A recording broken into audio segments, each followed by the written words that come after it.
Hi, I'm Lara Sturm. I'm one of the founders of Southern Strength and Conditioning. People know me as one of the head coaches here and a four-time IPF world champion powerlifter. But I have a story and I wasn't out of the egg this way, so I wanted to share that with you today. I grew up without much athleticism in my life. I was kind of the clumsy kid. I was the kid that was picked last in kickball. I got my first set of weights and I had it in my garage. They were the awful sand-filled weights and a really awful barbell. But I kind of taught myself some things in my basement and I was kind of really into it, but not for very long. I was 26, I got married. I got married to a very controlling and narcissistic man, and we had kids. I was 34 or so when I first had my kids. And right around that time, everyone in my family started having heart issues. My mom had a couple stents put in, she had a stroke. My uncle was having issues with the timing of his heart, and these were all relatives that were about 20 years older than me, and it made me go, whoa, I think I need to do something, because I think this is just looming for me 22 years out. So I knew I needed to make a change and get a little bit of the extra body weight that I put on through having two kids and not really focusing on health. And so I found a personal training studio that was right outside my subdivision.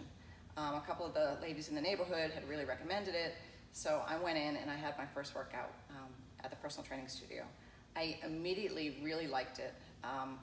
I liked the structure of training, I liked how hard it was, but I kind of felt like I really needed an outlet at that time in my life. And I needed just some time for me as a person instead of just being overwhelmed by being a mom with two small kids and having a very controlling husband. And in 6 months or so after training about 3 times a week, I changed my diet a ton. And about 6 months later, I found I was down about 25 pounds. I dropped multiple sizes, and I just had a newfound energy and newfound vigor for life, and it was a lot better. So I was going to personal training sessions 2 or 3 times a week, and I was really loving it, but the problem was every time I'd get to a certain place with my personal trainer, they'd leave the gym, and then I'd be stuck trying to get another personal trainer that I liked and that I could work with their schedule, and it just kept happening over and over, and it was kind of a problem. So I decided, well, it's not rocket science. I can get my own certification and I can start training myself. And I kind of found that with my newfound strength physically and my mental focus, my physical focus really helped with my mental focus. And I kind of wanted to, at some point, work in that field to kind of bring that to other people. So I got my trainer's certification, and I also started to compete in a figure because I really felt like, all right, I've gotten in really good shape. What can I do with this? So I started to compete in figure.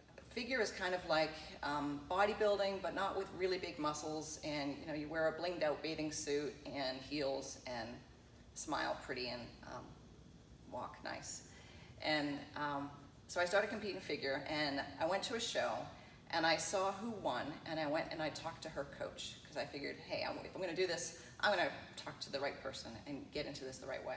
So I started really training under him pretty vigorously, and I competed in figure for about 4 years or so. I didn't train any clients because between getting ready for competition and my kids, I didn't really have a whole lot of time. So fast forward to about 2009, and I got to a turning point personally in my life where I just felt like I could take no more from my situation that I was in with my husband, now ex-husband. It was kind of a jumping off point for me because I went from I know what I'm doing to, oh, I have to get back into the working world, and what am I going to do? How am I going to earn money? What's going to happen? And I was like, well, I really don't want to go back to the corporate world that I was in when I was in my 20s. And I was at a jumping off point, and I didn't know how it was going to go, but I knew what I really wanted to do was to train other people, because what I had experienced through getting stronger physically, I really wanted to bring that to other people.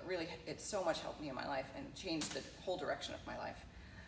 So I started working at a little Globo gym, I think it was a Just Fitness for You, as a personal trainer. And I really felt like I found my place. I was pretty good at it. I got really great results with my clients. People were requesting to work with me. And kind of around that time, I started hearing a little bit about CrossFit. But what I'd heard about CrossFit for the most part was just, it was a good way to get hurt. And in the bodybuilding crowd, it was really known as, don't do that, it's just gonna get you hurt. But right about that time, I started feeling like I was done with figure. I was done with the endless cardio. I was done with competitively dieting and controlling my diet and weighing it on a scale and eating on the clock and just the structure of that. And then getting on stage and having someone look at your hair and your makeup and not about you as an athlete at all. There was no real standards, I felt like, and I wanted to get to a place where I could compete in something that had standards. Either you did it or you didn't, and it wasn't about looks. Because the looks aspect of it all was kind of getting to me. I started doing CrossFit. I met somebody online through an online dating site that had a CrossFit box, and I went and I trained with him a little bit and felt my first CrossFit workout, and I was like, oh, I really like this. It has standards, you're competing against yourself. I thought it was really cool.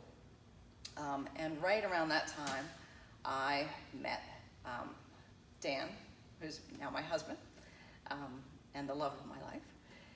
And he talked to me a little bit about CrossFit, and that's kind of how I got more into it, was through dating Dan and training together. I went to a couple different gyms to try things out and to train there. And there was one class where I went in and they were doing handstand push-ups, and someone said, oh, well, just kick up to the wall, just kick up to the wall. And while you're up there, do a push-up. And I was just a little stymied by that, and I was like, well, what do you mean, just kick up to the wall? I haven't been in a handstand in like 20 years. Just kick up to the wall, okay, sure. So it was a little intimidating, and I didn't really like that, but I felt like everyone was looking at me, so I kicked up to the wall, and I actually did a couple, figured it out.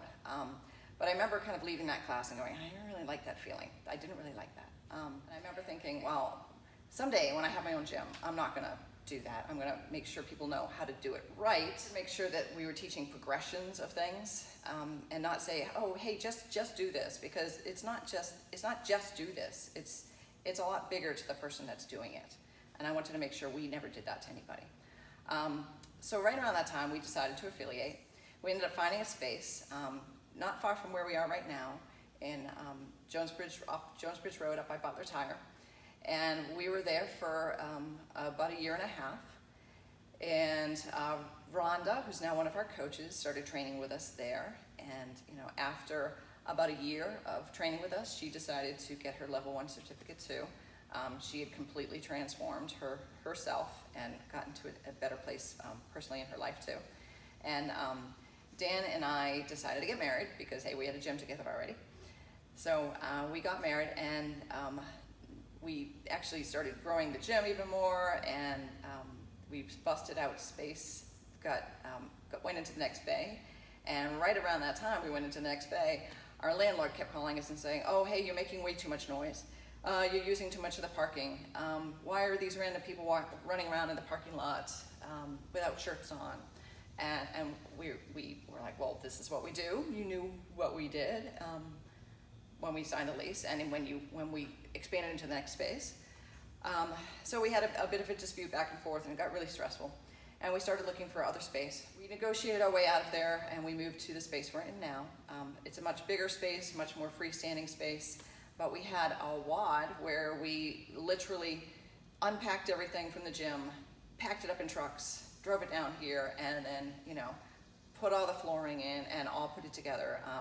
So it was a community-based WOD just to move us to this new space. And that was about 6 years ago. So right actually around the time that Dan and I got married, I started competing in powerlifting. I started doing that just because I had a weird knee where my knee would pop out of place, and it got to be a problem when I was doing anything with momentum. And I still had that competitive spirit in me that wanted to compete in something, but it kind of came to the point where I knew I wasn't going to be able to compete in CrossFit just because my knee kept popping out and doing weird things.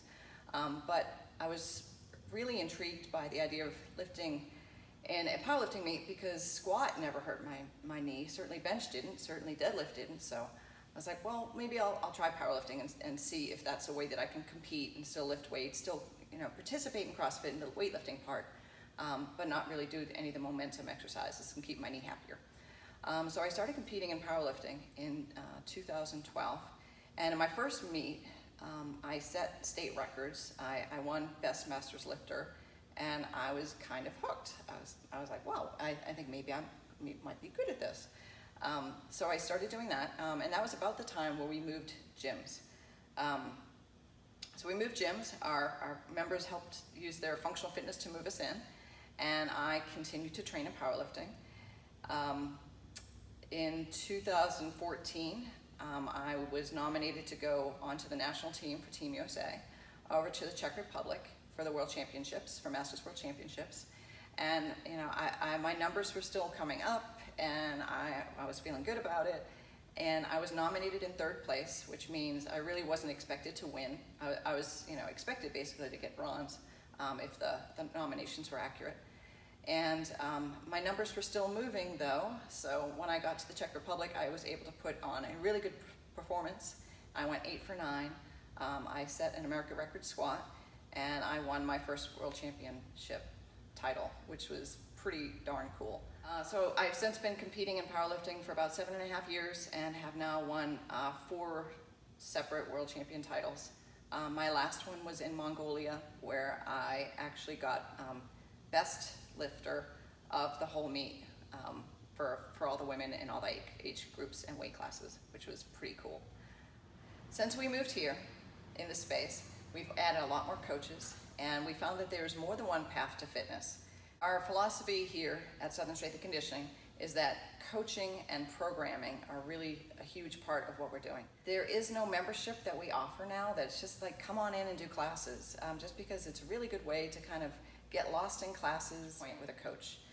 You're not going to just come in and like have no goals and not progress towards any movements. We need you to be thinking about what you want to learn, what you want to get better on, and you know how we can get you there, and work with you to make a plan and revisit that plan so that we can get you better. Our philosophy is that anyone can do this. We have athletes that have been college athletes that want to get back to where they were. We have people that need to lose 50 pounds. We have had people that, you know, feel like they're in pretty good shape, but they just want to get stronger. And we have adaptive athletes. There's no reason not to be able to do this. We have athletes that are as young as 10 and as old as 69 years old, and everything in between. Age is no factor. Everyone can do something. Everyone needs to do something. And fitness really should be treated as something as part of your life. It's like brushing your teeth. It's part of just basic self-care that everyone should be doing. This really should be the best hour of your day.